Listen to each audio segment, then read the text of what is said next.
আমাদের রেফারি আমাদের এলাকার কৃতি সন্তান, আমাদের গর্ব। দূর প্রবাসে থাকে, এরপরও আমাদের ভালোবাসার টানে এই খেলা পরিচালনা করতে আসছে। রেফারির সিদ্ধান্ত চূড়ান্ত সিদ্ধান্ত।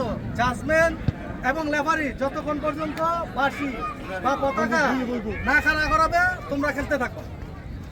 এবং ফুটবল খেলা এনজয়ের খেলা। আমরা চাই দুই দলে আমাদেরকে এনজয় প্রদান করুক, এবং আমরা চাই যে সুন্দর একটা খেলা উপহার দেওয়ার জন্য। কোনো মারামারি নয়, কোনো ডেকাডেকি নয়, কোনো বিশৃঙ্খলা নয়। আমরা চাই সুন্দর একটা খেলা উপহারের জন্য। রেফারির সিদ্ধান্ত চূড়ান্ত সিদ্ধান্ত। সবাইকে অসংখ্য ধন্যবাদ।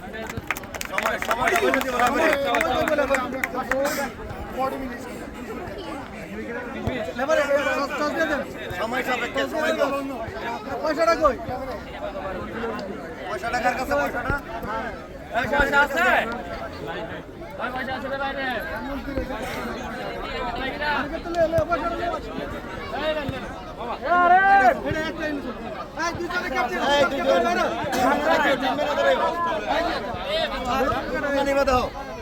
তোমরা কোনটা নিয়ে বলো? শাপলা